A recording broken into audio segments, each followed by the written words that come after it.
Is base stealing and base running undertaught, undertrained? That's the question today. One possible reason, if you can't get on base, you obviously can't steal and you can't run. But on baseball outside the box, we believe it's part of a successful baseball program. Hello, everybody. Pete Caliendo. Welcome in the U.S. and around the world. Welcome on Facebook, Twitter, Zoom. We really appreciate being on. Hope all is safe, and thanks for joining us today. I'm your host, Pete Caliendo, and the show is sold out. Thank you for joining. But have no fear, it's on live on Facebook. Welcome to our Facebook guest. And later today, it will be up on YouTube. Today's guest, an outside-the-box thinker, innovator, creative, smart, not to mention, and you've heard it on the show before, Italian-American. Yes, I didn't pick it. He just happens to be Italian-American.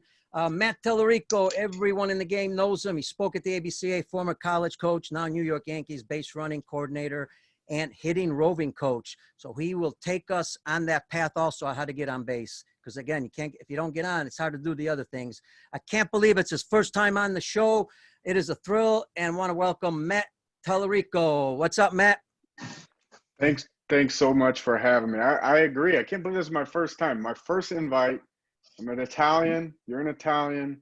How did I screw that up, huh? I don't know. I appreciate you having me, and hopefully, I know these things are different. It's different times and everything, but hopefully it's one of those things where we can say some things that help somebody that's willing to get on this call. So I appreciate it. I know middle of the day, everybody's got different things going on. So before we start, I'm going to apologize in case my internet can get shaky out here. I kind of live in the middle of nowhere, and my daughters are sleeping a well-timed nap that should last through this whole thing. But if you guys have kids, you know what I'm talking about. So all should be good. So, but if not, you guys know I'm juggling things right now. So. No problem, Matt. We're all juggling stuff, especially nowadays being inside. We got to be innovative, creative, and that's what we're doing. And again, folks, we're going to take questions, but also understand, we know that base running, base stealing, the things we're going to get into, there's a lot to it, obviously. We do, so jump around a little bit because of the questions, so bear with us. But I think that's good because we hit different aspects of the game, of the base running, base stealing game. Matt, let's just rock and roll. Let's do this. Let's start with here. This will be my question, and then we'll open it up. We've already got some people typing. We know that technique and, practice in life situations, all those are important when it comes to base running, base stealing.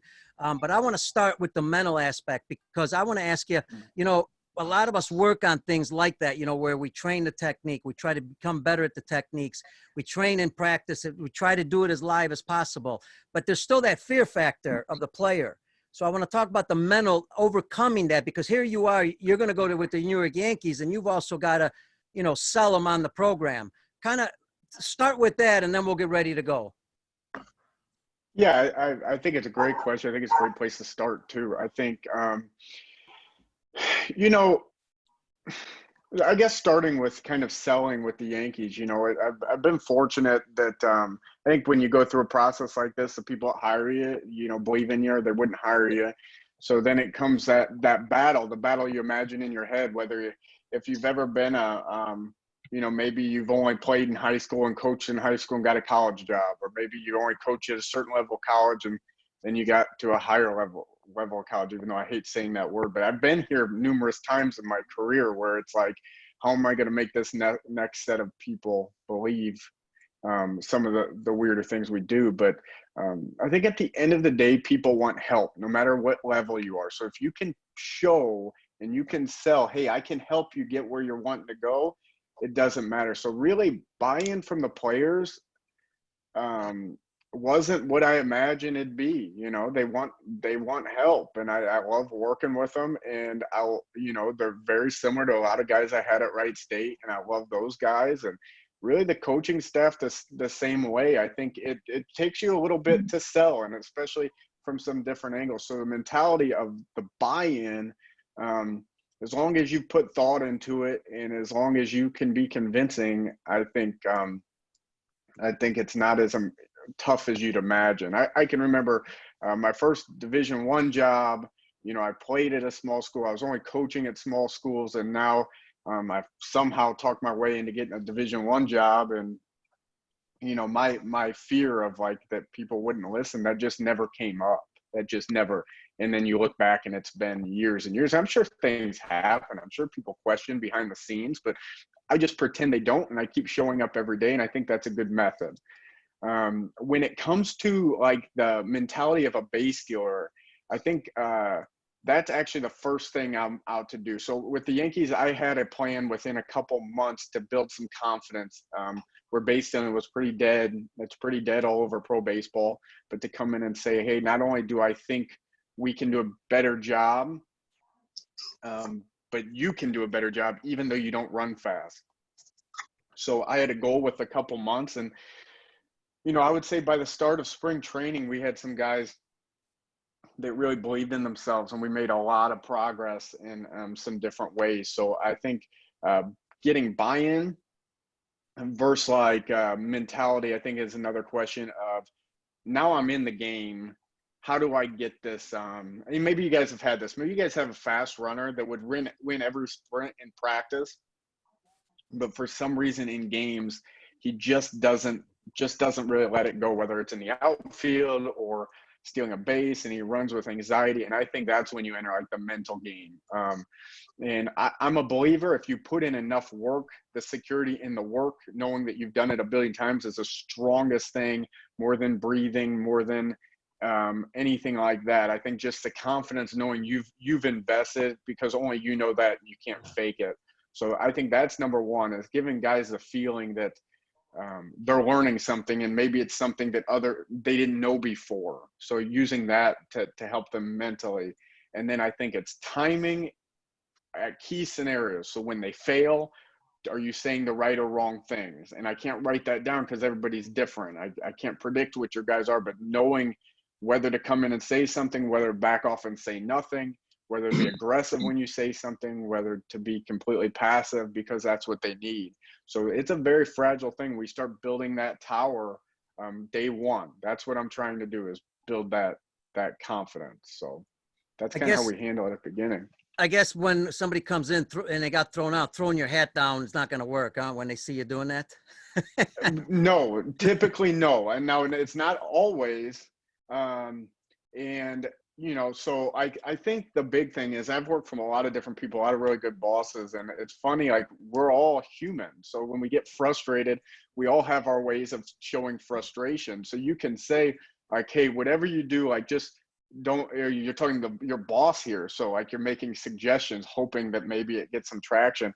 And I've had guys before, it's like, okay, yeah, if that happens, we make a big out in a situation and the guy's still learning, I won't show any frustration, but he looks like. We've got a lot of folks online. I want to thank everybody from around the world. We got Mexico, UK, Nicaragua, Argentina. We got a lot of people, so thank you for joining us. I remember one time in the European Championships, and this, I won't recommend this to anybody. I was coaching Belgium, playing the Russians, and this was when the old Soviet Union, and these were the seniors, older players, and the guy got thrown out third, and the third base coach yelled at him, and then he took his hand and slapped him right across the side of the helmet. So, and that guy, I guess he listened real well. But those were the old methods, and I want to get to this because I come from an old school from 37 years ago, Mickey-owned baseball school. And, I don't know, old school, new school. I know I apologize if I offend anybody. I'm not trying to, I don't know what those words really mean, but I want to ask you, I know you mix the two together a little bit, some old school, some new school when it comes to base running, base stealing. Yeah. I want to ask you about the old school things that you kind of cut out that you don't use anymore, that were old school. Yeah, I think it depends team by team. I think a general rule of thumb is I'll use whatever works for the people in front of me right now for that year. So I guess how all this started, maybe it's like 2009 or 2010 or 2011, somewhere in there.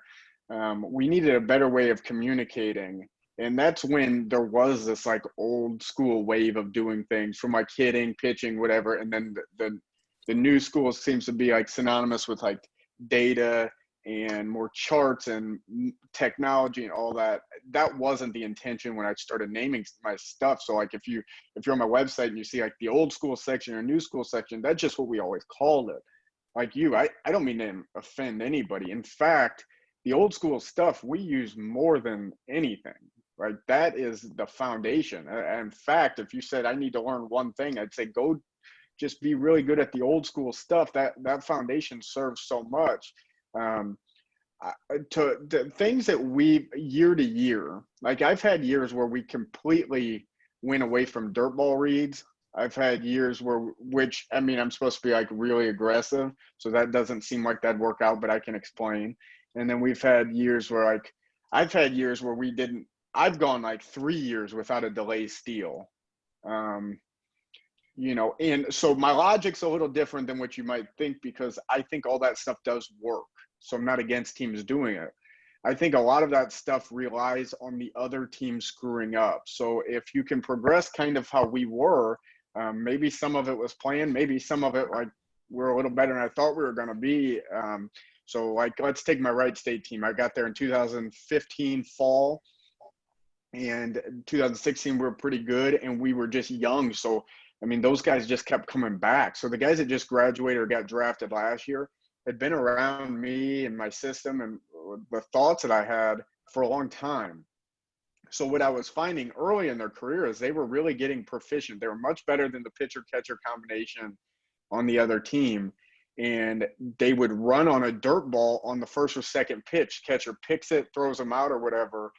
And if we would have waited, we could have probably taken the bag in 2 or 3 attempts. So it's not like we stopped working it or never made an announcement. I just got a little less aggressive on the guys, reminding them, because we were so good stealing bases. Now it's funny, we go to pro ball now, and we're definitely talking about dirt balls more, delay steals more, things like that, just because I don't know exactly what works for what team. I'm not working with just one team. So it's important that if they get called up, to the big leagues, they know what a delay steal is. If it's put on, they need to know that stuff. So year in, year out, I would say the old school system, I use that to name it and label it. But mainly what that is just like, this is how we get a leadoff.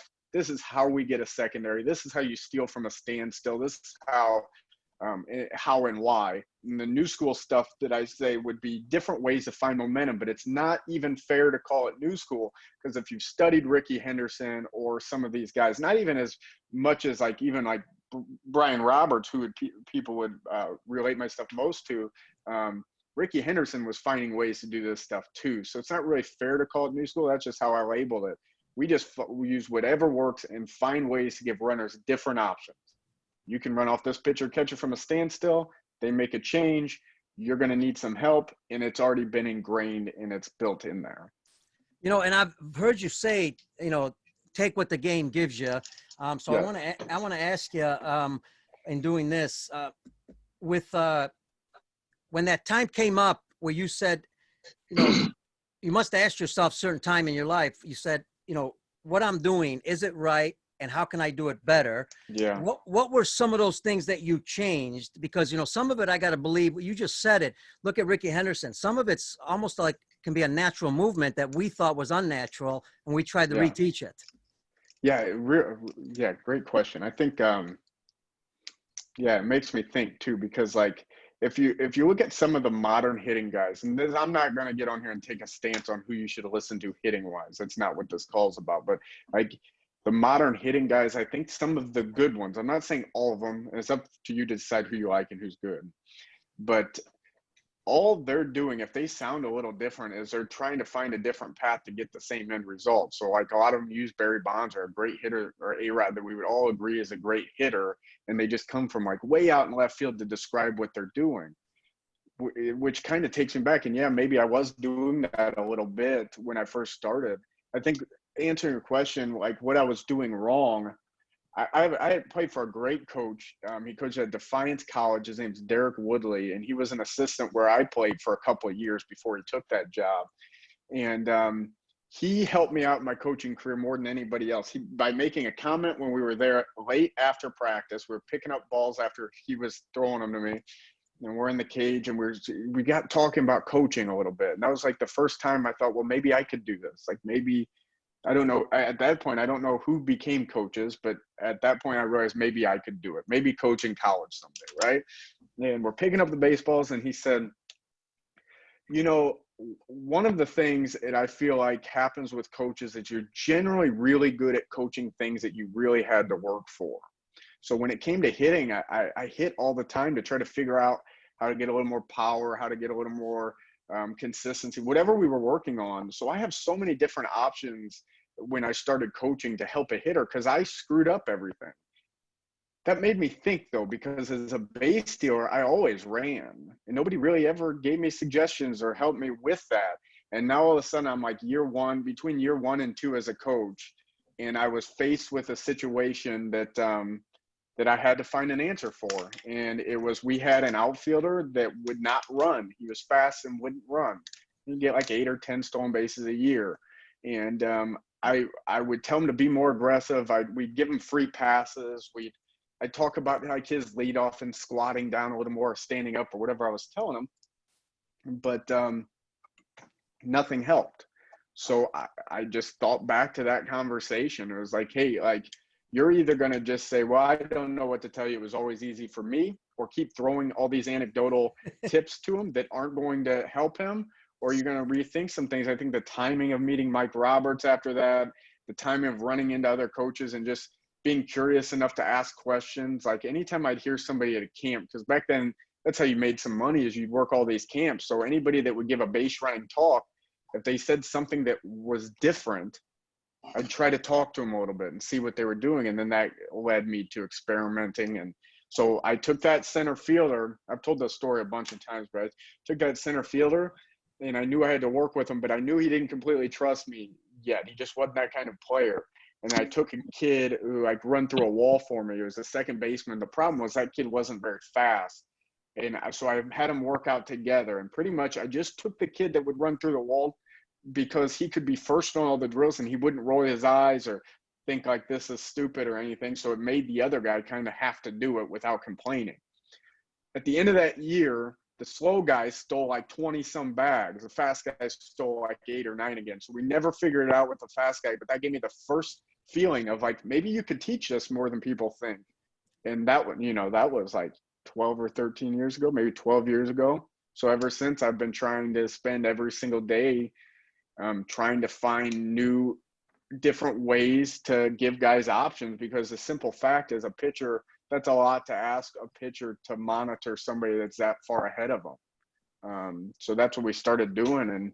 And really those conversations, and that was kind of the aha moment where it was like, it's not what I did before was wrong necessarily. I didn't do anything that was worthwhile. I wasn't coaching. I was saying things. If you passed me in practice, you would say, he's coaching, but I wasn't really coaching. I wasn't saying anything that helped. And really my baseball card, which doesn't exist, but the stats on that like don't matter to the guys I'm working with. So I always say, like, with development, you don't take if you got a flat tire, you don't take your car to the person who had the most flat tires. That wouldn't help. You take it to the guy who can fix flat tires. So I needed to kind of shift that mindset to be the guy that can fix these issues versus, showing my yearbook and my highlight reel. That wasn't going to help anything. So when let's start with base stealing. You're taking base stealing and you look at a player, are you looking at each individual player differently because of his anatomy, because of his footwork? And then when you're training them, is the footwork the same, or does it adapt according to that individual? Where does this all start? Yeah, well, we clone a lot so that we can let them be individuals later. So a few things that we need. If you play for me, generally you get the same old school leadoff, so your pattern looks the same. And usually it's not like hitting, where with hitting you can mess with the guy's swing his first time meeting. If you didn't go through that process of like getting to know him, it's almost disrespectful to the person. It's like, whoa, easy. Like, there's something wrong with my swing. Base running, most people don't care. Like if you're in AAA or something and you've got a real opinion, but most people change their leadoff and as long as you make it make sense. So usually that's not much of an issue, and I'll get them to repeat. Why do I do that? They need to know exactly where they are on the field. So I always tell coaches, if I'm speaking, like, we say right, left, shuffle, gets our back foot to about 11.5 feet. If you like a different pattern, that's fine. Here's my question to you. If I called one of your players right now and they didn't know me, and if I texted them, that'd be even better. And I say, hey, how do you get a lead off? Could they text back? They can't video text back. They got to text back. my guys would respond right, left, shuffle, shuffle. Now, when you watch them, they might not even do exactly what they say, but the right foot will start it. They will end up at the spot they need to. We just walk so many leadoffs. So, like, yes, that part we try to make very cookie cutter, just so they know where they are on the field. They can do it with their eyes closed. Outside of that, like when they return, it's kind of similar. But their stance, we need some things to happen. We need some tension. You can do that multiple different ways in your body so that you can load. If I can't load, if I can't store energy before I take off because my stance has no tension, it would be like somebody getting on the blocks in track and not even caring about how they got down to get their start out of the blocks. So that's really important. In fact, if you watch track, they seem to work on that a lot. So we need to work on that more. Matt, when you say load, explain that. So pretty much like if you'd hit, you're loading energy, you're loading and you're unloading to hit. You're creating, let's say, tension, and you're releasing that tension. Running is the same way, where I'm going to get in a stance that promotes a good takeoff. It's like dominoes. For me, it's like a lot like dominoes, meaning if I start this out well and I project well, if I can get my head out front at a 45-degree angle or somewhere close, and I can keep that a long way. So as I'm slowly rising in track, it's going to be a little more pronounced. And running, it's a little different, especially if you're sliding head first. Each step will help. If I have no tension, I'm going to project too high, and then I'll enter top end speed early. So if you define the different, this is track stuff, but if you define the different parts of running, most would say you've got acceleration, top end, and then the transition between the two. So we try to stick with acceleration as much as we can and get guys to fire out in a good position. So if I have a bad stance, I can't get the angles. I can't provide horizontal force. It's generally too much vertical force. Now there's going to be a combination of both, but at the beginning in track, especially when they come out of the blocks, they're in a position where they're driving, right? They're driving as their body goes up like this. With baseball, if I do weird things with my feet, if I do weird things with my hands, it might not be as obvious, but I go up one click too early and then I'm in top end speed. I've got a 78-foot sprint. Like, that's not far. I should be able, like, if you watch Ricky Henderson or Brett Gardner or anybody you like running, probably, you know, in their 12 or 13 steps, when they run from first to second at stolen base, they're hovering around 45 degrees. Like steps 6, 7, 8, they might get up to about 50 degrees, and then they're back down to dive. So Ricky Henderson's spine, or his body angle, very much keeps like this, and it never gets to like Michael Johnson used to get in the Olympics, where he'd be upright. Well, he's running 200 meters or whatever he ran. He can't accelerate that whole way. We can. So that all goes to the stance. So back to like what I clone and what I don't make them get in a certain stance, but I make them get in a stance that'll promote that movement. Because you'll get guys that just come in and say like, well, I stole like 3 bags in high school like this and nobody threw me out, so I like put my foot like this and I like put my arm like this, and they have no logic behind it. So, and I think if you come at them from a little more of a, kind of how track would, you come from a little more scientific, say, well, what makes a good start? Usually they don't know what they're going for anyway. So if I said, hey, if the goal was to get you to chase your shoulders and get your head out in front, so my head's down here, my feet are down here, for a long way, what do you have to do that? If the goal is to put force down and back toward first base versus down into the ground, like I'm in top end speed, which would be more vertical force, are you in a position where you can do that? So most of them aren't. So then from that, like, so let's say that template, you can get an old school leadoff, you can return, you can get a secondary. For us, the distances on secondaries aren't as important, but it's 2 shuffles. So we do repeat that. With that, once we get to, there's another template with the new school stuff where it's like, okay, this is the base of how you get momentum. So we're like from 6 feet, so half of 11.5. Our left foot's now at 6 feet. We're going to try to take just one shuffle to get to 11.5.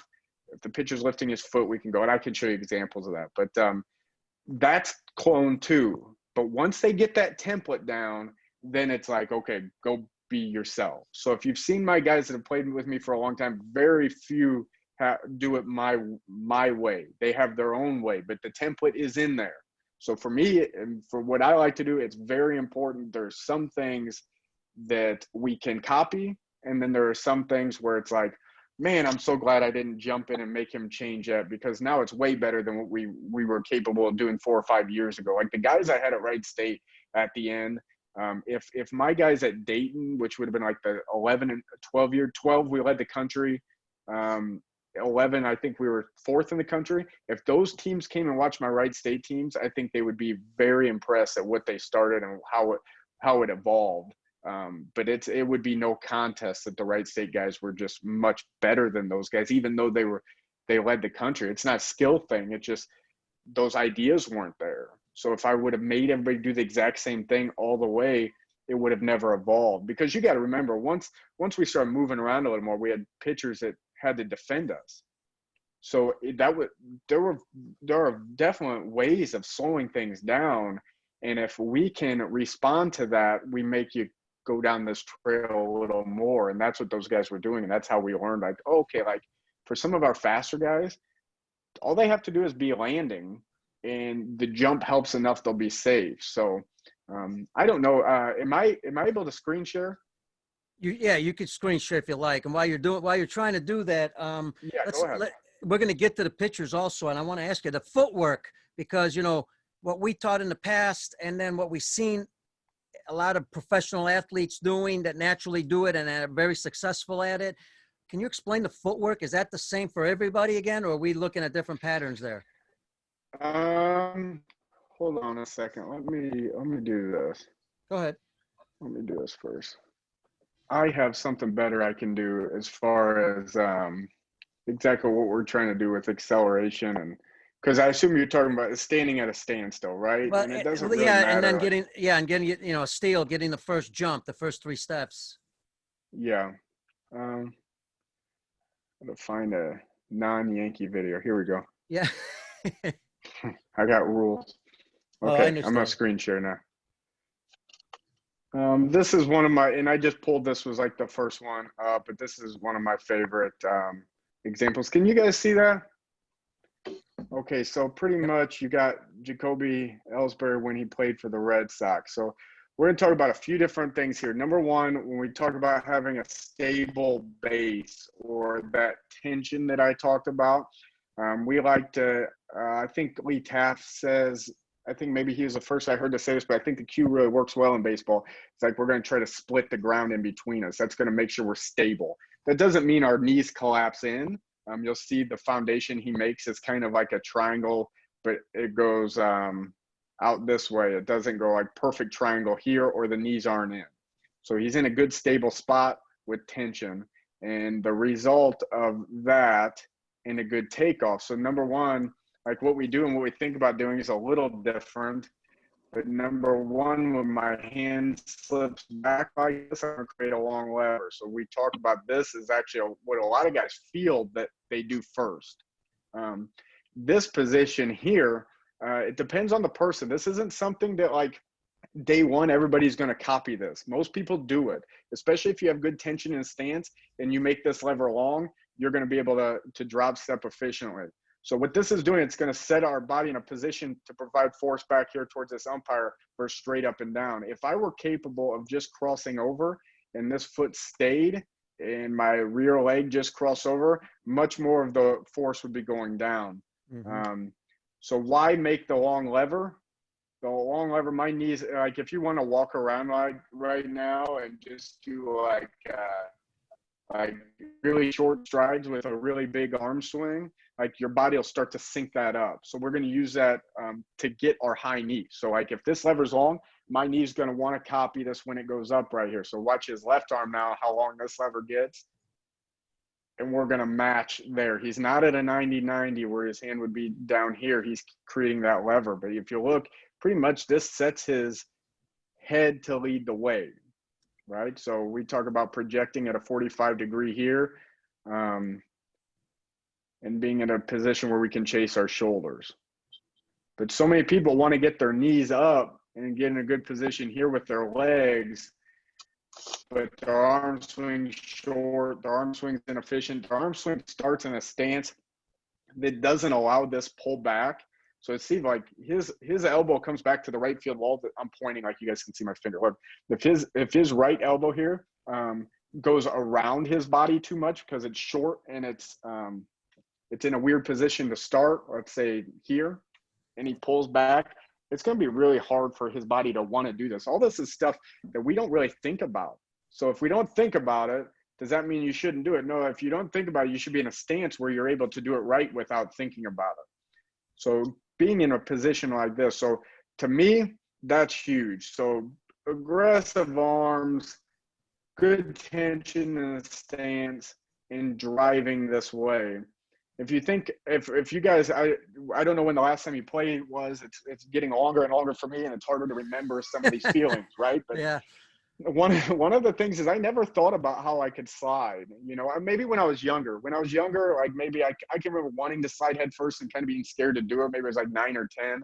And finally when I did it, I kind of liked doing it. But really your body is going to tell you how to slide. So let's pretend like he had to slide right now. His body wouldn't tell him to go foot first because he'd have to stand up and do that, right? So the further we can keep this angle with our head leading the way, the better it's going to be, right? So we talk about a few different things. We talk about being able to take off like that. I'm trying to find a different video for you guys. To take off like that, but also to slide hard and late. So if I look at, let me see if this one pulls up. Let me share. Here we go. So my favorite to watch slide, I assume he's head first here, is Ricky Henderson. Obviously, we talk about him a lot. We try to copy him a lot. But just being in this position, you can tell right there what he's going to slide. I don't know why I cut that early, but you can tell where he's going to slide. So Ricky always slides hard. He always slides late. He always slides through the bag. And if you watch guys now, like I get to watch a lot of video. Like I'm very fortunate now that I get a bunch of those options. Too many guys start sliding way too far away from the base, or they'll force a foot first slide, or their body will tell them to slide foot first because they got to top end too close to top end while running, versus if we can fight to keep that angle. So that's pretty much our technique and how we start. Matt, one question on the feet. The lead foot that's close to the second base, it Yes. seems like that lead foot comes back and then the other Yes. foot comes over. Is that correct? Yes. So pretty much it's if you're really good, if you've got a really good athlete, he's getting that under his center mass. So if just to show you, it's not just one guy who can do it, but pretty much we're in a position. I mean, imagine if you were pushing a heavy sled, right? And you get ready to go to the sled and it's empty. It doesn't have any weight on it. And I come in and I say, okay, wait, I'm going to add 500, or let's say it's going to be your car. You're going to push your car. You're going to want your foot to get in a position to drive. You would naturally do that. So you're going to you wouldn't get your arms in a weird spot. You get your arms where you wanted them. You get your body in an angle that helps you push. You wouldn't push straight on like this. You're not going to move it. Well, your feet are also going to be in a spot that you can drive down and back. If you put your front shin was standing straight up to push that car, you wouldn't have enough force. You would, they call it like stalling out and sprinting, because you have to let your hips get back over that foot. If your hips are in, when my foot lands, if it's under my hip, I'm right into the next one. So while it looks like a wasted step, number one, it's not, because you're getting a better projection angle. Number two, you get a little more of the stretch reflex, stretch shortening cycle, because when you're putting that in the ground, it's more like a plyometric movement than a still movement. It's something that I think when people usually, I don't get that argued much anymore. But if people do, they say it's a wasted step. But just watch guys in the outfield. If there's a ball over the right shoulder, we used to teach to drop, step, and run. Your left foot will take a directional step to that for the same movement. There was a guy on Twitter. I definitely would say his name, but I forget. I feel bad. I think he's a coach at Iowa. If not, I'm sorry if you're out there. But he always posts these great videos of like squirrels running after a ball or running after something, or your dog doing the same thing. But I think what happens, it's not whether you want to actively teach it, in my opinion. As long as you teach a good stance, most guys will do it. Every once in a while, you might have to come in. That's not the problem. To me, the problem is if coach tries to fix that. So he comes in, it's day one. He's never seen this before. He watches that front view or maybe the back view that I just showed of Ellsbury. He said, well, your problem is clearly you have a wasted step here, so we're going to like hold your front foot down. To do that, imagine how his body is going to have to reorganize up. So you'll never completely get that foot to stay, but instead of dropping under his center mass, it's going to go up and down. Then he's going to stall out in his first step, meaning get his hips over. Does that make sense? Yeah, and Matt, in order to accomplish that skill, it sounds like it's really important, obviously, it's the first 3 steps. Yeah. Are there drills, or are you just doing it over and over again? No, to accomplish skill, most guys, it's fixing their stance, talking about their arm action, talking about make sure their eyes, when they first start running, their first movement isn't this or this. Their eyes do this. And usually that'll start driving back. If I do have a guy, I had a pro guy a couple of years ago, really good athlete, a great runner. We tried to get his foot underneath because I thought he was athletic enough to do it. And we give him a target, kind of like, hey, put your foot here when you start. But it's not that. Usually I'll go for the rear leg first. So if that foundation is good, if when you run, you think, hey, I'm going to drive off my rear leg instead of pull across with my front leg, usually that takes care of it. It's very much like hitting, so like if I'm hitting and I'm right-handed, I'm loaded, the position of my back leg matters. If I sway, that matters. If I get on the ball of my foot, that matters. If I'm on the ball of my rear foot when I'm trying to hit and it's pushing me forward, it's really hard to get the most out of my internal rotation once I'm loading. So like if my foot's flat and stable, I can rotate my hips. Like really everything's from the center out. So like if I'm in a position where I can do this, well, I'm in a position where I can unload. If I'm running and I cave that knee in, if instead of my knee being in good foundation, if I fire off my back leg, you'll see the same rotational movement, very similar as a hitter. So it's really the same thing. You're just trying to rotate and get out as fast as you can. I think that's the big difference. I think well, that's not the big difference, but those are where the differences with track comes. I think it is a different skill to laterally accelerate versus, run straight on like in track. I think to be able to go get a good start to my right or to my left, because returning matters equally as much, I have to be in those good positions. And I think too many people, not so much anymore, but too many people, when they try to fix things, and those things naturally happen. In fact, they're really important. The best way to explain a plyometric movement is like if you're doing a box jump flat footed, you just jump up on the box versus taking a little baby bounce. You do a little jump to a big jump. That's kind of the benefit of getting out of this too. Not only are we better angle, but it's more of a plyometric start. And usually when you start doing the newer leads, they can't help it even more. Their technique gets much better just because they're taking a plyometric shuffle into what they're doing. So their technique gets really good. Going back to first, same technique? Similar. Mentally, since it's so fast, we don't break it down like that, but pretty much we say right foot cross and dive. Let me screen share. I can show you the exact technique. Yeah, and while you're on that, while you're getting the screen, let me ask you this. Since you got to go back to first, are we training both sides of the body so they're equal? So in other words, I'm stealing first base, going the other way. Am I training for that too? Well, we always practice going back to first. In fact, when I play this video, there might be some music. Let me turn this off. When I play this video at the very start, you'll see some of our practice. I don't know if that's turned off or not. I know that sounded weird. Am I still in first base? But I'm sure you understand what I'm talking about. I don't know how to turn this volume off. You guys might have to just wear the Led Zeppelin. So here's kind of a setup of what we do at practice. We use this setup often. So this obviously would just be at first. But there he's working returns right now. These guys are kind of on their own. They're going through kind of their daily work. But if you watch his technique here, he's going to use this foot, his right foot, to touch the ground before he goes back. Here's us working on returns almost every day. And you can see the one foot going back. Yeah, I've got a better video of him doing that here. Same kid here.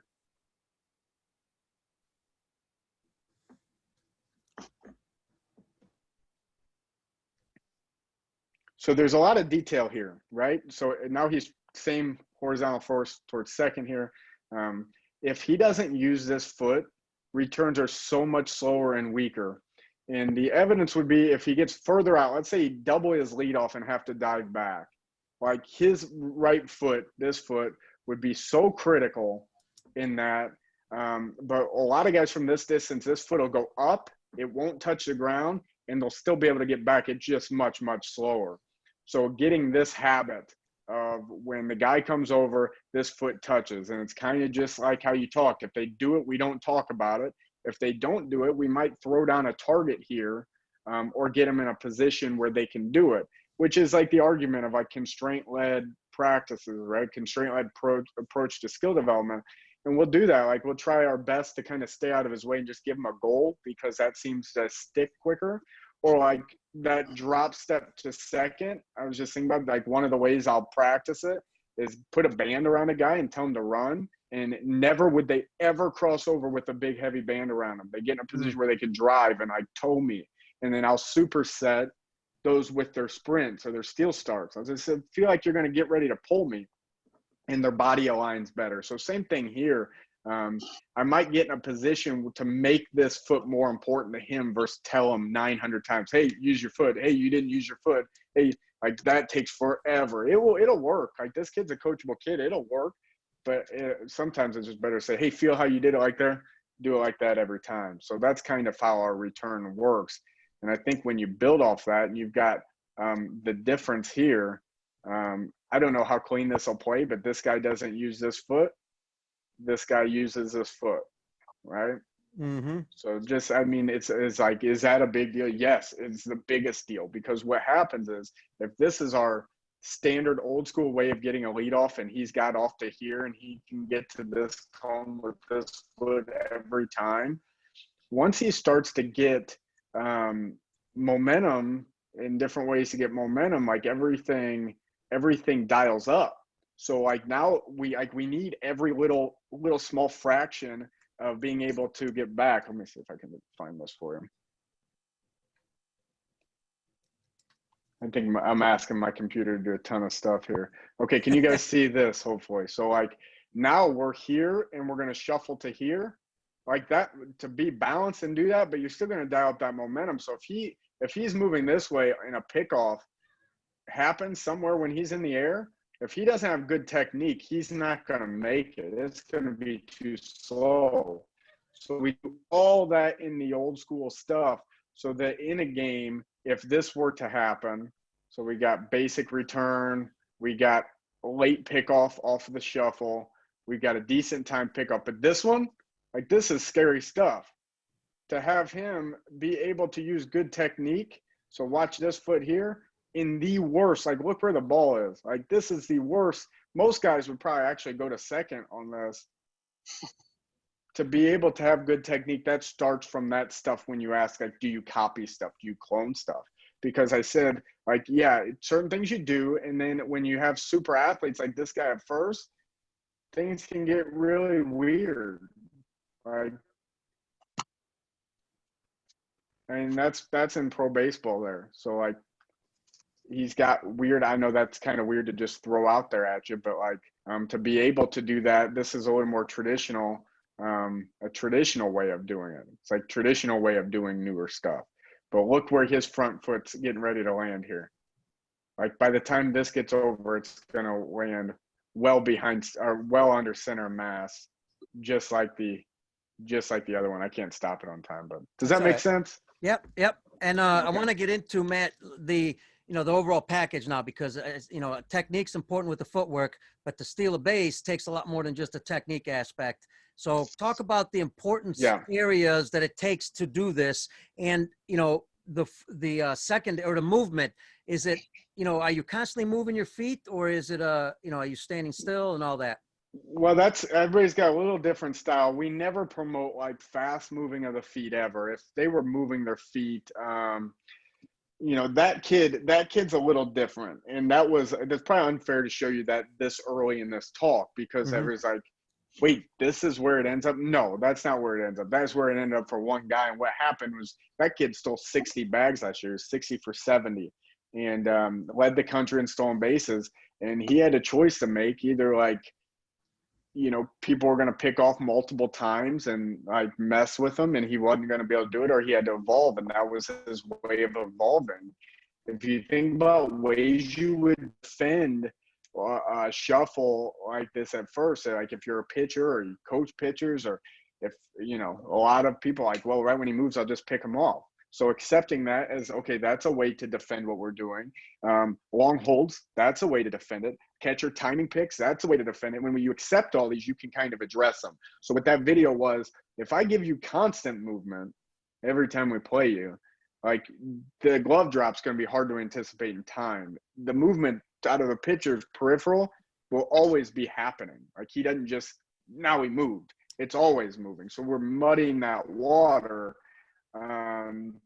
But all of that comes from this basic stuff. So when you ask the question, like, what are you teaching out of that package? It's like, okay, get this good lead off, right, left, shuffle, shuffle. Okay, right, left, turn, get you to this part. Now, if I want to shuffle from here to here and not get picked off, there are some things that have to happen. Like if you're just like, hey, I like what you're talking about. I guess we could start, why does this work, right? So like, I don't think I need to make the argument probably to the people on this Zoom call that momentum's important, but for me, movement trumps distance all the time, right? If one car's at a stoplight, stopped, another car, it can be half the quality of car. I don't know cars, but half the quality of car the one at the stoplight is. If that light turns green, this slow car is going to get this fast car off the line as long as it doesn't come stopped. The beauty is the fast car is going to catch it eventually, but we're not running that far of a sprint. We're running 78 feet. So we can really get out better than a guy standing still. So understanding that, it's like, okay, well, what's the minimum effective dose for the amount of shuffling we need to take? How do we shuffle and not get picked off? Because obviously our vulnerable window is going to be somewhere between these two images. How do we prevent this? Well, a couple things. Number one, your return technique has to be good. So if you're interested in this stuff, you've already moved past that, like, okay, get to the good stuff, stop, go back. Like that stuff matters. So the technique of what we're doing. The technique of how to shuffle matters. So we talk about this in secondaries too. Like to me, secondaries are like one of the most important undertaught things. But like, what is your gait? Like we talked about your gait when you run. We didn't directly come out and say it, but that's really what we're doing is we're getting your body to line up how it wants, where your left knee or your left leg's out and your right leg's out, left arm's out, just like how you walk, and you use that pattern, right? So the pattern when you shuffle is not to go off of 2 feet at the same time. Your right foot should go first because that's the gait when you shuffle. If you ever forget this, just go out someplace where you have a lot of distance and just pick either side. Let's say since we're home plates this way and we're always going to the right, we're going to shuffle to the right and just start shuffling. And just keep going. And then after, I don't know, 10 steps, 15 steps, something like that, think about what your body's doing. And you will not be hopping at the same time. It'll be right foot, left foot. It's like I push off my back foot, just like when I accelerate. I push off my back foot, and then I pull with my front foot. And I do it over and over and over again, right? And you guys know this, even if it's never really been defined. However, when you're taking a one shuffle like this guy is from here to here, guys will go off 2 feet because it's the same thing. Well, it's going to be bouncy. It's going to land loud. When you go off 2 feet, you always have to brace for landing because it's always a violent landing. That makes the pickoff window so big. And the hard stuff about what we're doing is you can have a guy with bad technique and bad form steal a bunch of bases at the beginning. Let's say he steals 6 in a row. He's 6 for 6. He's never stole at all. He's a 7-2 runner. This is great. This is easy. But the foundation isn't very good. He doesn't take very good shuffles. Right when the other team says we're going to do something about this, they will 100% do something about it. And the worst part, go back to your first question, like mentally, they're going to be in a much worse spot because they're going to have these doubts like, oh no, like like we say, like the oh shit feeling, like when I'm moving and the pitcher starts going and that my stomach drops, like it's either ingrained or it isn't, right? So we try to get guys to understand this stuff. And if, you know, if we time it right, if we're landing here where the pitcher lifts is like, we're going to be safe. I'm going to show you I'm going to continue on deeper in this so you guys can just get an understanding of what we're talking about. Yeah, and I've skipped some questions because from the questions I can see that some of them have been answered already. So I will get to some questions here, but. Oh, I'm sorry. Ready? Go ahead.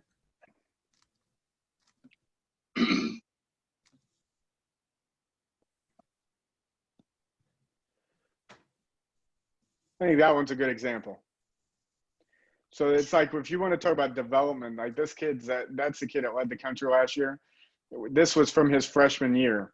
And at this point, I think he might've been like 3 for 10 or something, like horrible year. Anybody that knows anything about numbers would be like, you are killing us, but we weren't.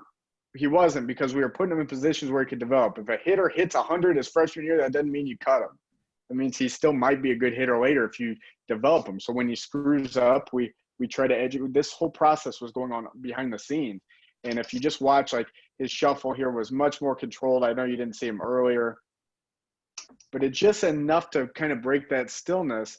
And once it clicked, then he's got it forever. You know, so it took a year of work with one guy. Some guys pick it up today. Like for some reason, what you're saying makes sense to their body. This kid, it didn't. So we practice it every day. I think for a long time, base running is something like when you get thrown out or picked off, it's like, stop doing that. You're killing the team, instead of like, meet me in the cage tomorrow, like if you were a hitter. So, Matt, I may be wrong, but I thought I heard you one time talk about, you know, I know the old system of UCLA, you know, trying to get a jump, reading the pitcher. yeah. That could really be, it could delay you, I believe you might have said. I might be wrong there, but explain what technique you use there. Temporary fix, I think. Yeah. I think it's a temporary fix. To me, it's a little like if you were hitting for me and I stood right by the dugout and you were getting ready and I effectively guessed pitches for you for the first 10 games. And it's like you're crushing the ball because you know what's coming. I think it's a temporary fix to where if my guy right now is counting, usually right when he's right, the first reaction is like, oh, I'm right. And so the way you know you're doing this right is when you ask, like if you ask this kid, like, how do you know when to go, which is a typical question I get. And he's like, I don't. You just kind of feel it. That's when you got a guy that's figuring it out. If he's like, I just counted to 2, usually that doesn't pan out a long time. Not to say nobody can ever do that, but the real good guys, the guys that are going to be hard to pick off, get really good jumps and can run against the good guys, not just the bad ones. Like their threshold for who they can run against is much higher. Those guys have developed a feeling. Watch and see how this foot's starting this guy's shuffle. He's a much narrower stance than his old school shuffle. He's almost like, so if the pitcher didn't pitch then, he's in his old school lead. He would get a secondary when he pitched. Everything's built off of it, right? So it's safe. It's much safer than you think. In fact, once they get good, not learning curve, which again, some people it takes a year, some people it takes a month.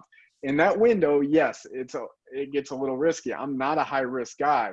I believe guys that get good at it can effectively do this safer, and they're more comfortable and confident than the old ways.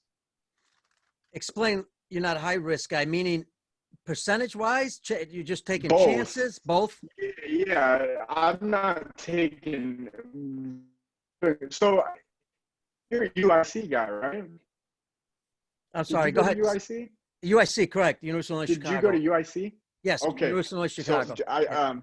So they're in our league, right? And they're always good, right? And I think about a lot like playing those guys and like playing like good teams like that are going to have good pitching plans. And that we had a real good rivalry when I was at Wright State.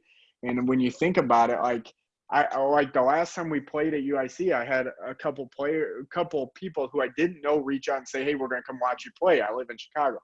So great. I always say the same thing when people come out and watch us. Hey, just so you know, you might see some really cool stuff, but you might not see anything. So if you're expecting us to come out and just like, it just depends who's on the mound and what we got going.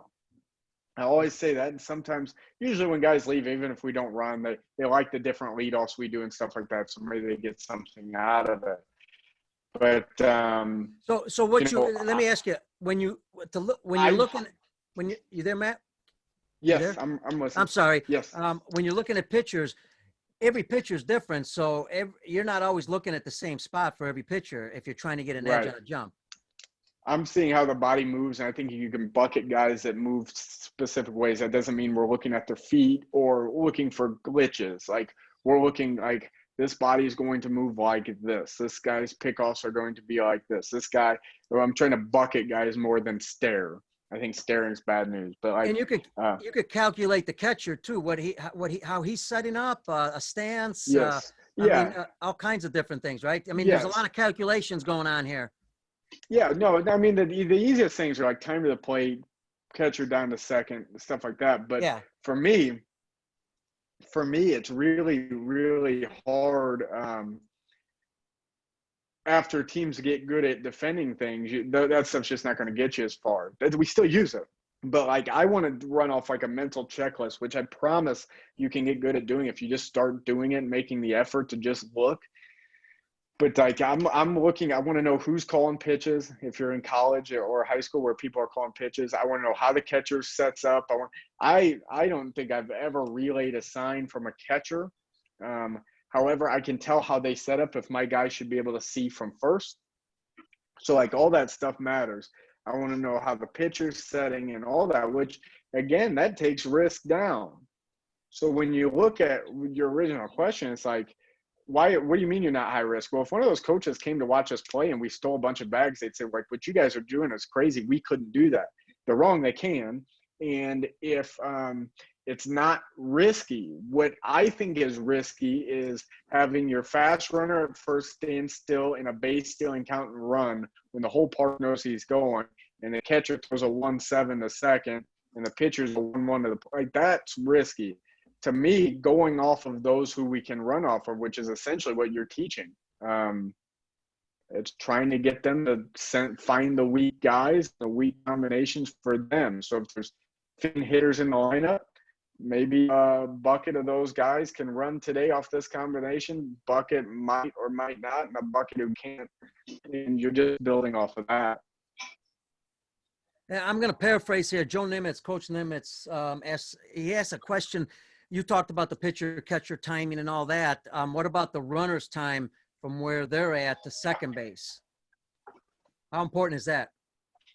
Yeah. So I thought I had a slide in here. Maybe I don't. I different things that I'm all over a little different. Yeah, so pretty much we'll try. We consistently run steal start times, which is kind of like our so measure line and you'll run right through second base. We go off their first movement generally. Sometimes we mix it up. But pretty much a number. So I would think you're going in and out a little bit, Matt. Hang on. Hey, what is a good steal start time? Oh, you're good. I'm sorry. Go ahead. You're Hold good. on a second. Let me see if I can. We're good. Okay. I'll ask them, like, what is a good steal start? And something as far like 4-3. No, what's a good steal start time? Somebody will say 2. For me, they give you they'll be in the curveball. Ricky Henderson running a game like 3-2. So it's not important that you have to catch him. It's simply your number. So to do that, we're going to run 3 steal starts, and you're going to constantly hear what you run over and over and over again. That way, when you get to first and I say, hey, the pitcher's a 1-4 to the plate, that means something to you. You know, so obviously, like, if you're just, for us, it's like pitcher's a 1-4, the catcher's a 2-2. You know, 1, 4, 2, 3, 6. That means you're going to have to, like, the stars would have to align perfectly. You'd have to fall down, you know, to be out if you run like a 3-3 in the scenario. So that's no risk. There is zero risk there, unless falling down is a risk. But like outside of that, that's zero risk. So for us, like, we don't give steal signs. So like our guys, they need to be educated. They need to know that. And that's kind of how we use that. But we run them often. Yes. I'm going to take another question. Coach Chris Ward just Yeah. asked, what are essentials must-do base running drills you advocate with your players? Most of our base running or base stealing? I'm sorry, base, that was my fault. I can answer both. Yeah, go ahead. Answer them both. Good idea. Okay, and I'll sum it up. But pretty much like base stealing, we typically do the same format, similar format where we're working off a pitcher, me usually being the pitcher. If you have one of your pitchers do it, they never do it right. The pitcher always wins. So it's so much better to have a coach do it. Because remember, a lot of that time we're building confidence. So I'll do it with runners at first, runners at second, depending on the scenario. And pretty much they're working on getting jumps off me. So sometimes I'm just pitching, sometimes I'm picking and pitching. I can mix that however I want. That combined with our daily leadoffs, which I showed earlier, which is pretty much you guys just walking their different distances, diving back on their own, getting secondaries on their own, getting jumps on their own. Pretty much that's the majority of our base stealing drills. Sometimes we get creative. We'll go off videos and stuff like that, off of real pitchers if we need to get a guy in game mode. Sometimes we'll throw guys out on base in an inner squad and have multiple guys on base in an inner squad. So if a guy gets on first baseman's holding him on, that means every area in deep first is now space that doesn't get hit with a ball. So you can go 3 or 4 deep. So that's kind of our spectrum of drills with base stealing. With base running, we only use circuits to label what we want guys to do. That's like our instruction manual. After that, we get out of the circuits. We don't run a ton of base running circuits. And we try to get them to make, so if maybe like a coach pitch BP or something where we preset runners, have a real batted ball, real plays at the bases, all that stuff. Because I believe that's the only real way you're building base running instincts. I've had a lot of teams that were really good at circuits that were bad in game, because in game it's a different mentality. You get a hit, you're excited, you're a little in fight or flight. When you run a base running circuit, you're just next in line, you just copy the guy in front of you. So I would say those can almost be a waste of time. So we use those as like defining the paths we want. And then we'll, in a simulated scrimmage, we'll try to encourage those paths with constraints as far as paint, cones, whatever we want in the game that gives them those reminders of the paths we want them to take. Man, I know this might change depending on the level, but are your players, when it comes to stealing and base running, are your players on their own? Whatever ball, you know, wherever the ball's hit or base stealing? Yeah, well, the one exception would be like right field line. Like if they can't see it, then they're going to have to rely on the third base coach. Everything else, if you can't do that with your guys, I think everybody's different. I'm never saying there's a right or wrong way to coach. If you can't do that, if you can't give them that freedom, I think you definitely have to in practice. I think the hard part is if you're a younger level, and I'm even saying like minor league baseball, younger level, like you've got to count on those guys to be able to eventually learn to make decisions. And to me, the best way to do it is those simulated situations in practice where it's okay to get thrown out. In fact, once you get thrown out, our outfielders need to work on the throwing anyway. We need to cut off work, but you're also learning what you can and can't do. So they need to make their own decisions. So if the ball's behind them, so if I hit it down the right field line and I'm stretching trip, I'm looking at third base coach. But everything else, I should be able to make a call better than a coach. But it takes some learning. And base stealing, as we teach them, our whole team had the green light. We stole 174 bases, I think, last year. I might be off by that a couple, but we were second in the country. We stole like 85% success rate. I gave 0 steal signs last year. Now, with that said, there's a constant running conversation. If our catcher gets on base, he's not going to just like randomly go. He's educated enough to go through the process to say like, this is or isn't for me. So we definitely educate guys enough to do that. So you could actually argue that they don't have the green light, but through our system, we don't give steal signs. You know, this game throws a lot at us, and one of the things, you know, there's so much the base running, based in, you got first and third runners on first and third. How do you decide what you're going to practice? Like first and third would probably be a critical one, I would think, because it happens. You can do a lot of things from it. Maybe you could explain what you do there, and then anything else you would add in your practice, because there's so many things you can practice, obviously. Yeah, no, I try. I think this is more of like maybe even a general like practice organization question, which I've been running, or at least having a hand in running practice since I came from Toledo to Dayton. So I've been doing it a long time, and a lot of evaluation. Like, what are we doing? Is it working? You know, I ask that question a lot about everything, even the stuff that's working. That we're good at in game anyway.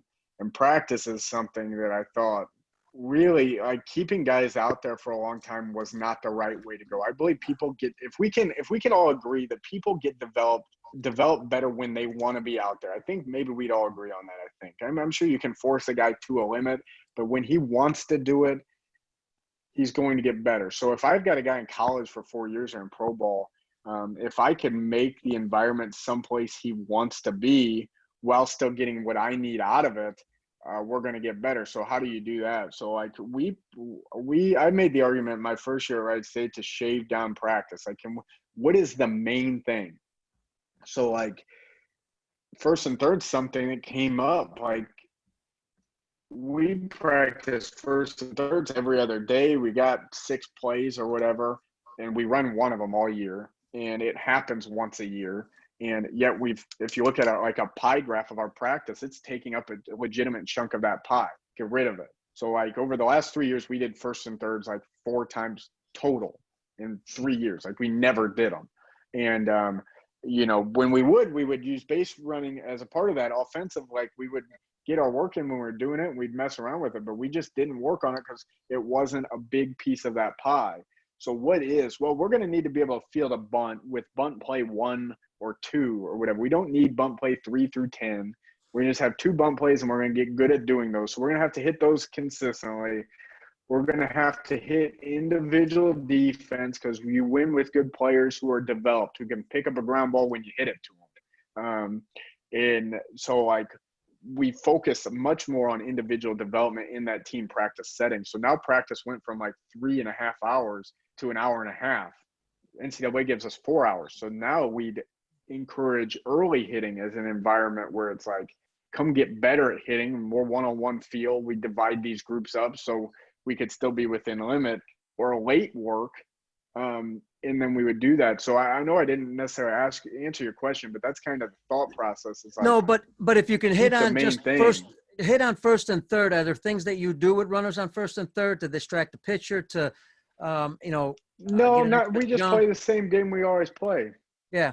Same game we always play. Like for us, our threat is real all the time. And I think that's the difference. I think that's a confusing thing. If you follow this stuff, it's like, yeah, like what you guys are doing is a distraction of the pitcher. Well, maybe, but if it is, it's only because it's the real threat. If you want any proof, look at like how John Lester handles the running game. Like he's got throwing issues, and still people struggle running off. Or I haven't followed him in the last couple of years, but not much. People struggle running off him. Well, that's because you're not a real threat. You haven't stole a bag all year, and now you're getting like 17 feet off the bag, and you're hesitant to go. We want to be a real threat. When we start to go, we're going to be safe. So when we take off to go, that's because we're going to be safe, and we have those feelings, which comes with doing all this stuff and feeling a good jump. So when it's first and third, if we want to be more aggressive, we'll talk about being more aggressive there. We never say steal on this pitch unless if like we're going to just try to like gimmick a run in, and we don't do that often. It just depends who's up. So that would be a scenario where it's like really slow runner at first, and it's like, hey, we're going to need you to just go here or something like that, or try to get a great jump and go. If you get picked, go right, don't come left, stay in a rundown. Something like that would happen. But for the most part, like we're just still trying to run. If we get a good jump, we're going to be the weird thing there would be the runner at third should by that point know what a good jump looks like and feels like. So if we have him going on like the catcher's throw, we're going to gamble for a run. If this guy's got what we call like a 4 or 5 jump, it's a good jump. He's going to be safe at second. The guy on third is going to call an audible and go right back to the base. So we'll go second and third Because what we don't want is we're going to be safe for sure because we're not running at a standstill and he's going to be safe. And the guy comes and cuts it down, throws him out at home. And it's like, well, we had him at second. That takes a little time. On that, John Schwartz asks, I paraphrase, man, on second, the technique, nobody out, one out, technique change. How does that work at second? Yeah, so second base is different. Second base is first base for us, except exaggerated. So if I'm going to try to find some examples for you up in this video, it's just a little easier to show. Oh, absolutely. And I think this drill, okay, this guy with the horrible haircut here, he is my favorite to copy. He is the best. In my opinion, he's the best. So, and I know these are sped up a little bit, but what you're going to see is his right foot go out. It's kind of like how we were shuffling, except we're going to do a crossover step. So why? Well, so this camera setup's pretty good. So like we would not do this. Let's start by saying we would not do this with somebody in pick range, meaning the middle infielders being somewhere inside of him or any place where they can just do this, right? So this is only there if it's open. It's just open a lot. It's either open by people don't hold right, or I'm playing shortstop and I'm not in sync with this pitcher, so I leave and he decides to do another look or something like that. We're picking on those teams, right? So if I'm here and I'm ready to go, this is sped up, but watch his feet. I'll go right foot out cross, and then let's see if I can freeze this back here. Is that a walking lead? Yeah, well, we would just call it the same thing. We would just call it a new school jump to third. So if you look at his position here, he hasn't finished his crossover yet, but an inside move, he'd be able to put this foot down and race back to the base. If he sees body language going to home, he'd go home. Here's the issue. I think we could probably all agree most inside moves are brutal. They're really bad. Mm-hmm. The problem is if his eyes were looking this way, it wouldn't matter. So we're keeping his eyes up one frame longer to keep him free from the inside move, and he would continue out. So let's watch this next guy. Sorry about the camera angle there. He didn't have a good jump, didn't force it. That kid did have a good jump.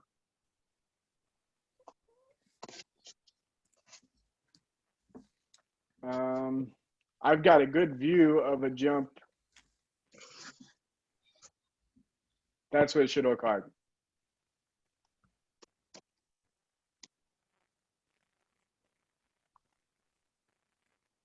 That's what it should look like. So effectively, our whole strategy is we're taking the catcher out of the equation. Here's a good one. So watch this guy here.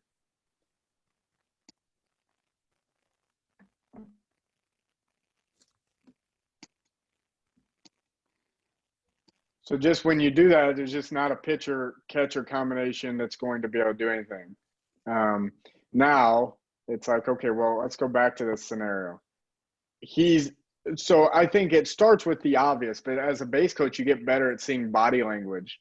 It's hard because the middle wants him to go home so he can go play his spot. So a lot of guys will tip where they're going. So then you can find openings within that too. Meaning, yeah, they were in pick range, but their body language was screaming not to be. So like, do you want to defend it? Well, are you good at looking like you're leaving pick range and staying in? Well, to be able to do that, you have to know what we're trying to do.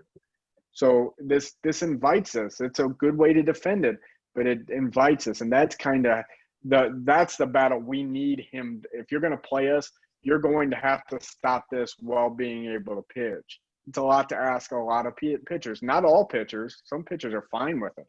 Not a lot of them, but a lot of them struggle with maintaining that. So pretty much we're about 5 or 6 steps. We're not as specific with the lead length at second. So let's pretend he's about 5 or 6 steps.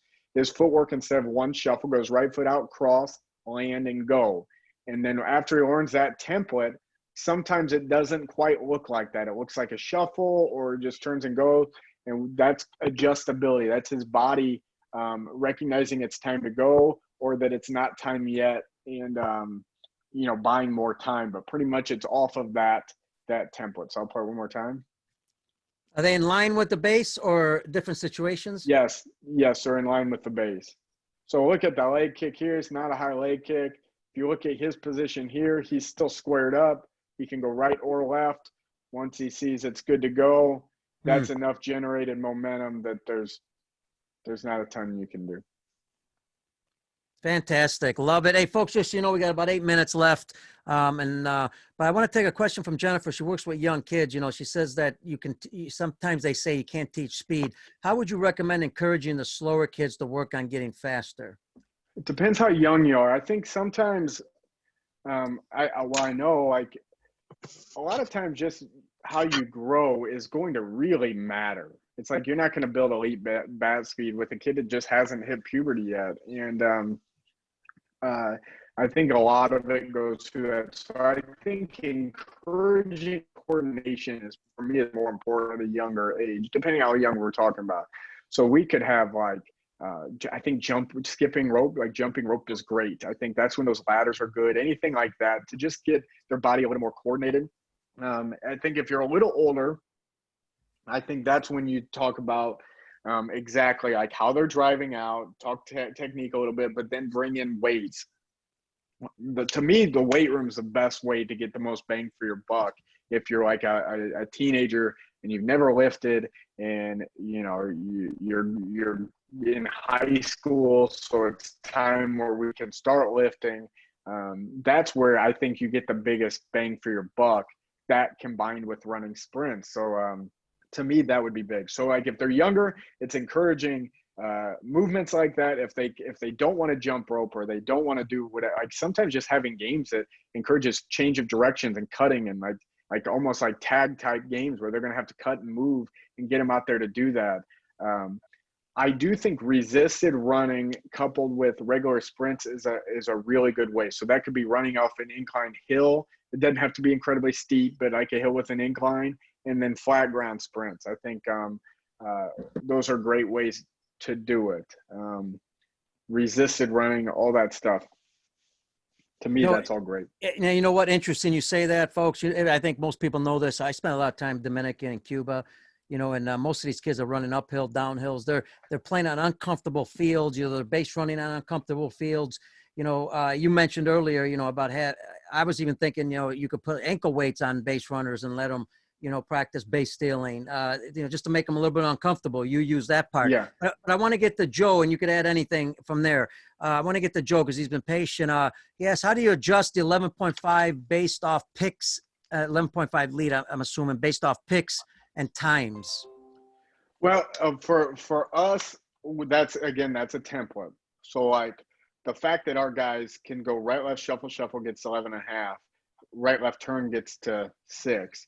Right, left turn with a half of a shuffle would require one more half of a shuffle. If I go right, left turn and I start that way, the pitcher comes set, and I want to be out of an old school stance, but I want to give them a variety of leadoffs. I know shuffle gets me to there. So for that reason, that template matters. If you're working with a younger guy, I don't think the 11.5 or 12 feet is the important mark. I think the walking pattern is important because that should be proportional to the kid's height. So it just find a repeatable spot that you think is good for that team, that player, put a mark down and say, this is your spot this year, learn how to do it. I think, you know, there are times we very rarely extend past that mark. Doesn't matter who the pitcher is. I would rather a faster guy get closer to the base than further from the base.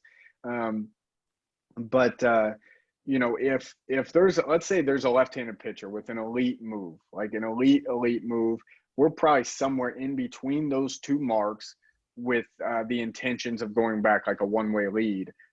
We don't do that often. I hate doing it, but that would be a time where we're on a different lead off than what I've like prescribed to guys, I guess. So like we can do all sorts of different things as long as you know where you are. You know, I'm going back to about 40 minutes ago. I'm thinking, you said something. I'm thinking to myself, wait a second. That means we should, and again, this may be off the wall, but just tell me if it is. We should be practicing first, making sure that our pitchers and our defense is extremely good, and then get to the base running, because now they're practicing against the best defense possible that you have. So in other words, the best pickoff move you have, if you put a young kid there and you let him practice, taking a lead, getting picked off, stealing, he's going to learn on his own a little bit from a real good move rather than just working on technique all the time. Am I off? Interesting question. I don't know. Interesting question. My philosophy is it's like, let's say you've got this spectrum. On one end is T work for a hitter. On the other end, I don't know if you guys have ever seen that black box machine. It's pretty much a giant machine. You can program fastball, curveball, slider. That's the other end of the spectrum. A real pitcher's here. Maybe like hack attack set up because it only throws one pitch. BP, front toss, T. So this is this whole spectrum, right? And for hitting, you're going to need to be able to weave up and down this, right? So if I constantly throw him off that black box machine, he's facing the hardest guy every day. Some guys might be able to rise to the top of that. Some guys, you're going to crush them before they can do it. So it's important that when they're learning technique, they're more down here, and then they go face this guy, and then you bring them back for confidence or whatever. Everybody's a little different. It's kind of the same for me. So like, even with our drills, like from our daily walk drills that are like way down here with the tee, you're not getting picked off. Like you can't get picked off. To like simple pickoffs, to like me being a little harder on them, to in game, to me being harder than a game. Can I get closer? Can I do whatever? Again, I like to control that versus my pitchers. I think it's an interesting point. I don't know where they come out like that. So like I try to weave up and down that line, to, especially if you got a guy that thinks he's pretty good, but his technique's not. You got to bring him back down to earth. So that's when I said before, don't bring the real pitcher out. That's when you bring the real pitcher out and you say, hey, pick this guy off. I'm like just got to pick him off so that he has that lesson. So we can say, okay, that's why this and this and this. But that's a really good question. Well, and we're close to the end here, everybody, but I'm looking here. Joe mentioned, what footwork and distance are you using on a backside runner on a double steal? Yeah. So depends who the runner is. If it's a decent runner, he should be able to move in the thing it depends on most is where's the first baseman point. Is he deep? Is he giving you a bunch of room where you can move with him, which most times the case? Or is he in front of you? Like maybe it's they don't know if we're bunting or not scenario. In that case, since I know where they are, I'm going to kind of stagger open and go move with him. Now, if let's say it's a slower runner, he still might look like he's doing that, but we might just say you're going to bluff if he goes. If he goes, you're going to bluff, or try to at least get him to flinch at second so we can steal third. And then there's sometimes like the defender's right in his pocket, or it's like just pretend nobody's in front of him. So we have a few different scenarios there. I think we answered Richard's. It was about running downhill. That's obviously good for you because it speeds you up, correct? Yes. I think there's a definite balance. Depends how steep the hill is. Depends what kind of runner. But like overload, underload ideas, I think are definitely good. Especially when they're at that young age where I think it's more just get them to run more, get them to run fast. I think the problem is once you, like if you've got a real motivated 17-year-old, right? And he's going to go out and get faster. Usually he goes out and does what I used to do when I played, and I'd measure 60 and I'm going to run a bunch of 60s. And it's like, you're not getting in the zone where you get faster. You can't go 100% over and over and over again on 60s. You're going to go in like survival mode. You don't get faster like that. So shorter sprints to me is first. Short sprints where we can truly run 100%, recover, run 100%. And then that's when you bring in the weights and stuff like, so can we push a sled and then run trying to feel that angle? I want to feel some of those qualities in my sprint. And then we start to mesh those things together. Or I'm running up a hill, same idea. When I run up a hill, I'm going to create that same angles we were talking about earlier. But just doing that alone is going to build leg strength and power. Like that's great too. But I want to kind of superset to get my body to understand what I want it to do. And we can't forget, because we got athletic development guys, they're going to remind us, our good friends that work on athletic movement, you got to run backwards too, right? Because, you got to train the body. Yeah, everything's balanced. It is for sure. And I think that goes back to your question. I know it's the younger kids, but all kids, just getting them to do things where I had a pro player call me yesterday, and he was a guy I coached, and we were talking about some sprint things. And we were talking about it. I said, listen, like he's one of the strongest guys I know. And I was like, listen, like you need, when we're designing this program for you, you need to think about spring more than just power. Everybody's different. Some people need to build strength. They need to be able to put more force into the ground. And some people need to get more elastic spring. So which is target more plyometric movements. So like a lot of the agility days he was doing was like, hey, I feel that spring, feel bouncing. So make different direction jumps, but feet on the ground, off the ground as quick as you can. Versus maybe a younger guy needs to develop more power. It's like, get in, jump high, stop, do it again. We need to put more force in the ground. That's kind of how we're targeting. But yeah, we got great people at the Yankees that do that. Our strength staff's awesome.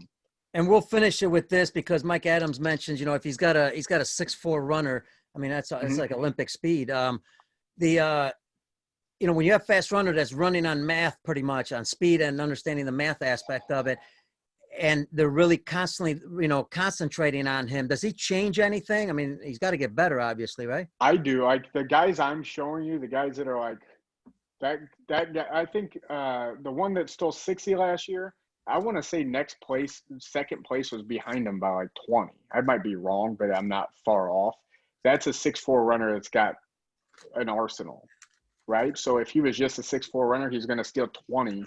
Like, and it's great, but like everybody else in college did, you know, to me, you might have a pitcher that can throw 92 miles an hour at a younger age and anybody can hit it.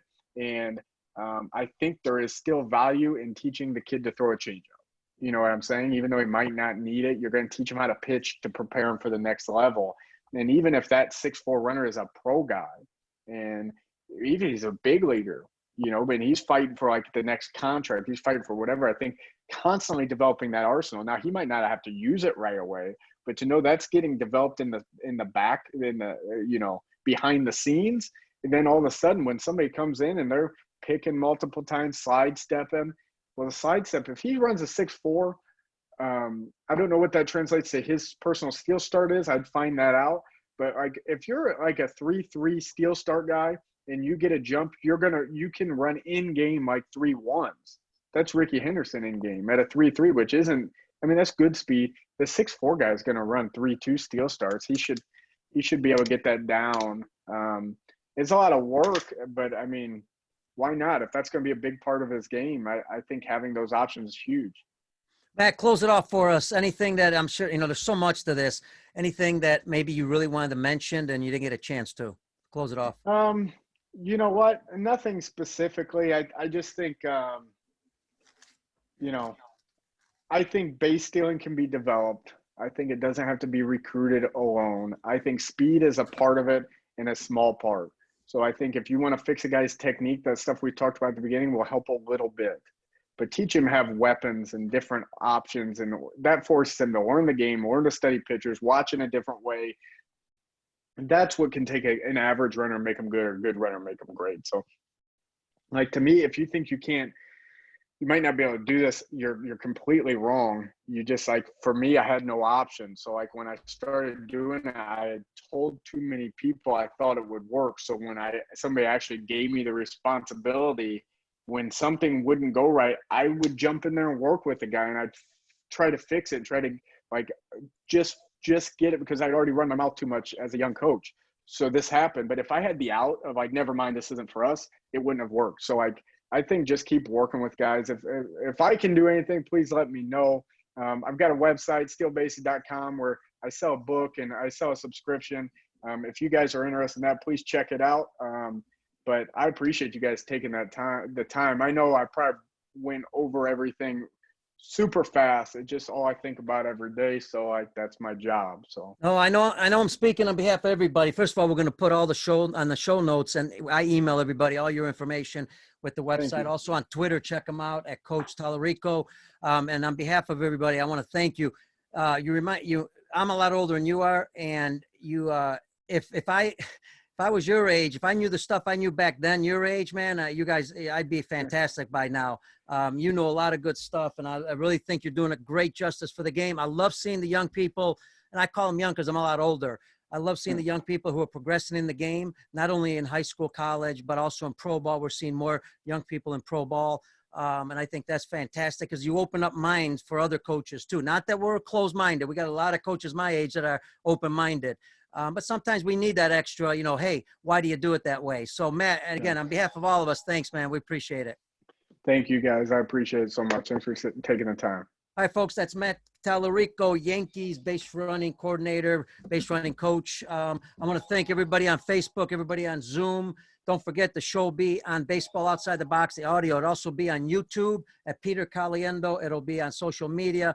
Cannot thank you enough. Thanks to our producer, Brian Kroc of the Lineup Media Group. Thank you to everybody on Zoom. You guys are fantastic guys and gals. I really appreciate it. Thanks for spreading the show because, again, without you, we don't have a show.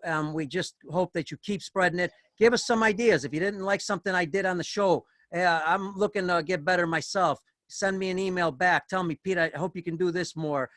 Sorry we didn't get to all the questions. Sometimes what we do is we look at it and try to paraphrase, or if we see that Matt or our guest already answered it, we may not get to that question. If it's something specific, let me know. Email me and I'll get the question to Matt.